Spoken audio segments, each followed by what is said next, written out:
అంటే ఒక అబ్బాయి ఒక ఇంటర్వ్యూకెళ్ళి పదే పదే ఫెయిల్ అవుతున్నాడనుకోండి. తన యొక్క మైండ్ సెట్ ఇప్పుడు ఏ విధంగా ఉంటుంది? దాన్ని ఎట్లా రీసెట్ చేసుకొని తన జాబ్ రావాలంటే, ఏ విధంగా తన అఫర్మేషన్స్ ఉండాలి? ఈ ప్రేయర్ ఏ విధంగా చేసుకోవాలి? ఇప్పుడు పదే పదే జాబులు రాకోకుండా మిస్ అవుతుంటారు. ఫస్ట్ వాళ్ళ ఇంటెన్షన్ క్లియర్‌గా పెట్టుకోవాలి. నేను ఈ జాబ్‌ని క్రాక్ చేస్తున్నాను. చేసేసాను. అసలు యాక్చువల్‌గా అఫర్మేషన్స్ అనేది జరిగినట్టు రాసుకోవాలి. మేనిఫెస్టేషన్ అంటే లా ఆఫ్ అట్రాక్షన్ అన్నమాట. మనం ఏది అట్రాక్ట్ చేయాలనుకుంటామో మనం రాసుకుంటాం అప్పుడు. నాకు జాబ్ వచ్చేసింది. ఇందులో క్లారిటీ చాలా మెయింటైన్ చేయాలి. ఇప్పుడు ఒక ఇంటర్వ్యూకెళ్తున్నాడు. ఆ ఇంటర్వ్యూ కంపెనీ ఏంటి? ఆ కంపెనీలో నీ పొజిషన్ ఏంటి? నీకెంత సాలరీ కావాలి? అవన్నీ కూడా రాసుకోవాలి. నాకవన్నీ వచ్చేసినట్టు రాసుకోవాలి అఫర్మేషన్స్. రాసుకొని ఆ ఇంటెన్షన్ సెట్ చేసుకొని, అది వచ్చిన తర్వాత నేనెలా ఉంటాను? అనేది కూడా మనం ఊహించుకోవాలి. ఇంటెన్షన్ సెట్ చేసుకోవాలి. ఆ విజువలైజ్ చేసుకోవాలి. తర్వాత మనం అటెండ్ అవ్వాలి. అటెండ్ అయ్యేది కూడా ఫుల్ కాన్ఫిడెన్స్ ఉండాలి. నేను చేస్తాను. అరే! నాకు లాస్ట్ ఇది రాలేదు. నో. ఆ పాస్ట్ అయిపోయింది. దాన్ని వదిలేసుకొని ఫ్రెష్ మైండ్‌తో పోవాలి. నేను దీన్ని క్రాక్ చేస్తాను. నాకొస్తుంది. మనం దానికి తగ్గట్టు యాక్షన్స్ రోజు చేసుకోవాలి. దానికి అది రావాలంటే నువ్వు చేయాల్సిన ప్రయత్నాలేంటి? తర్వాత నువ్వు నేర్చుకోవాల్సినవేంటి? ఇప్పుడున్న లేటెస్ట్ మనం ఏం చెప్తే మనం దానికి సూట్ అవుతాం. అవన్నీ చేసుకుంటూ పోతే పిల్లలు అచీవ్ అవుతారు. దాంతో పాటు హోపోనోపోనో చేసుకోవాలి. హోపోనోపోనో చేసుకోవాలి. అఫర్మేషన్స్ కరెక్ట్‌గా రాసుకోవాలి. ఇంటెన్షన్ సెట్ చేసుకోవాలి. యాక్షన్స్ పర్ఫెక్ట్‌గా ఉండాలి మన యాక్షన్స్. మనం దానికి మనం ఫిట్ దానికి కావాల్సిన మెటీరియల్ అంతా మనం పెట్టుకున్నామంటే డెఫినిట్‌గా సక్సెస్ వస్తుంది. అంటే ఎట్లా రకరకాల విషయాలు ఇప్పుడు స్పిరిచువాలిటీలో ఎన్నో రకాల ఆర్గనైజేషన్, ఎన్నో రకాల విషయాల్లో బ్రెయిన్ అంతా రకరకాల విషయాలతో డంప్ అయిపోతుంది కదా!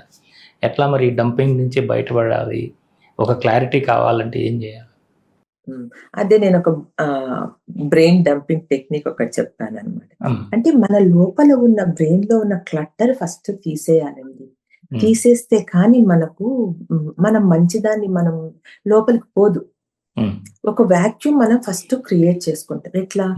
మన లోపల మైండ్‌లో ఉన్నదంతా తీసేయాలి అంటే మనం ఫస్ట్ ఒక పేపర్‌లో రాసుకోవాలి. ఏంటి మన లోపల జరుగుతున్న అలజడులన్నీ మనం రాసుకుంటాం. టెన్షన్స్ కానీ, స్ట్రెస్ కానీ, మన ప్లాన్స్ కానీ, లేకపోతే మన ఫ్యూచర్‌లో మనం చేయాల్సిన పనులు కానీ అన్నీ రాసుకొని దాన్ని సెట్ చేసుకుంటాం. ఫస్ట్ ఏది ఇంపార్టెంట్ అది మనం పెట్టుకుంటాం.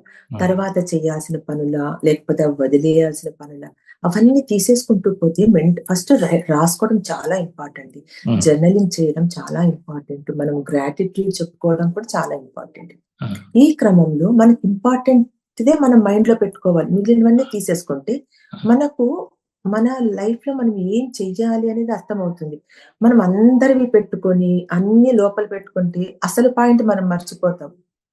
అసలు పాయింట్ మనం పట్టుకొని ఉండాలంటే మిగిలిన చెదారాన్ని అది మనం డీక్లటర్ చేసుకోవాల్సింది.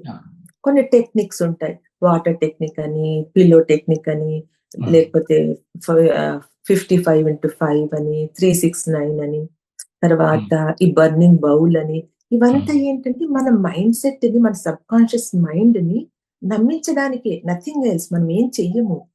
కాకపోతే మన సబ్‌కాన్షియస్ మైండ్‌ని నమ్మించడానికి మనం ఇవన్నీ టెక్నిక్స్ యూజ్ చేస్తాం.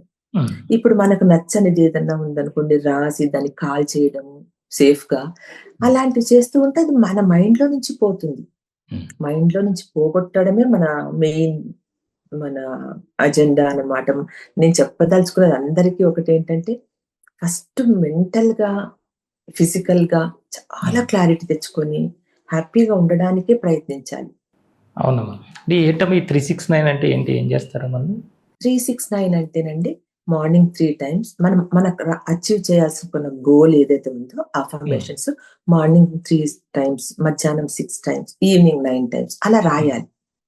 అలా రాస్తూ ఉంటే ఏమైపోతుందంటే మైండ్‌లో రీవైర్ అయితూ ఉంటుంది.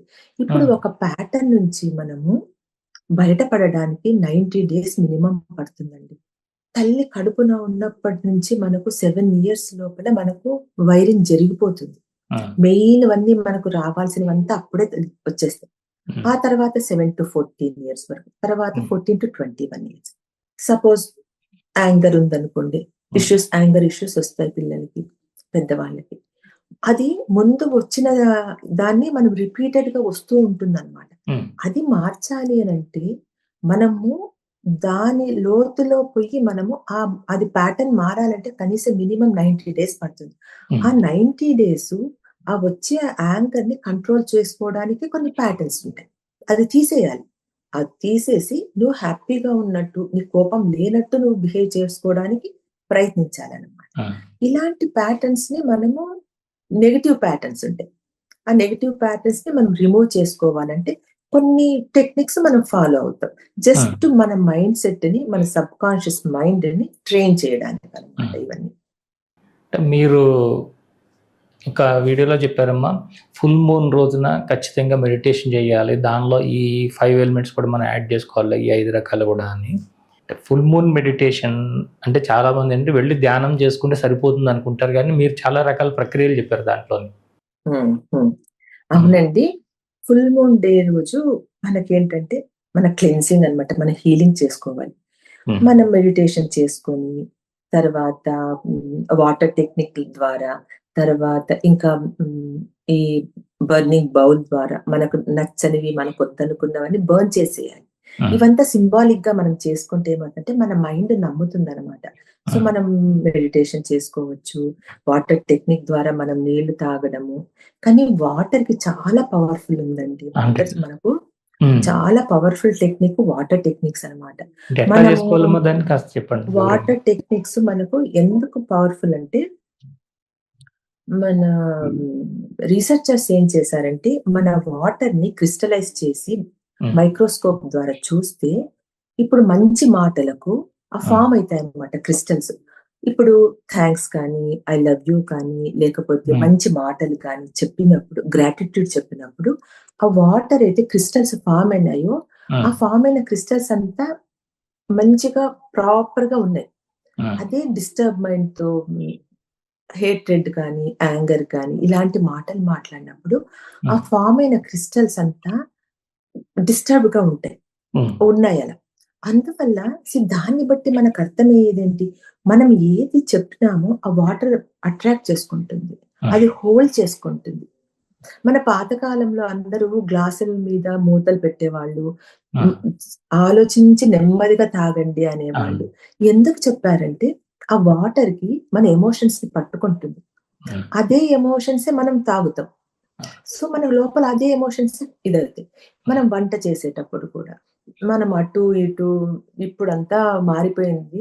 సో కొంచెం కాన్సన్ట్రేట్ చేసి మన విత్ అఫెక్షన్ విత్ అదంతా చేసామనుకోండి, ఆ తిన్న వాళ్ళకు ఆ అనుభూతి వేరు. అంటే దాంట్లో టేస్ట్ కానివ్వండి, దాంట్లో పోయిన మన పాజిటివ్ వైబ్రేషన్స్ కానివ్వండి, మనం అది తింటాం. మనం అది తిన్న దాంట్లోనే మనకు లోపలికి పోతుంది.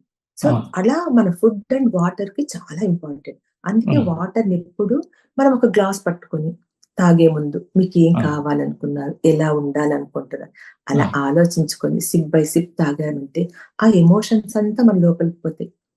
సో వాటర్ టెక్నిక్ అనేది చాలా ఇంపార్టెంట్ అండి. అది చేసుకోవాలి ప్రతి ఒక్కరు కూడా. నైట్ పడుకునే ముందు మనం పక్కన ఒక గ్లాస్ పెట్టుకొని మన దానికి ప్రేయర్ చేసుకొని, ఈ వాటర్ నన్ను హీల్ చేస్తుంది, ఈ వాటర్ నాకు ఆపర్చునిటీస్ ఇస్తుంది అని మరి నెక్స్ట్ డే మార్నింగ్ అదే థాట్ తో, ఎందుకంటే మనం పడుకునే ముందు ఆ గ్లాస్ లో అఫర్మేషన్స్ చెప్పుకొని ఉంటాం కాబట్టి ఆ సబ్ కాన్షియస్ మైండ్ లోపల రాత్రి పడుకున్న తర్వాత అదే తిరుగుతూ ఉంటుంది. పొద్దున లేసి ఆ నీళ్ళని మనం సిప్ బై సిప్ తాగామనుకోండి, అదంతా మనం అబ్జర్వ్ చేస్తాం. సో వాటర్ టెక్నిక్ చాలా ఇంపార్టెంట్.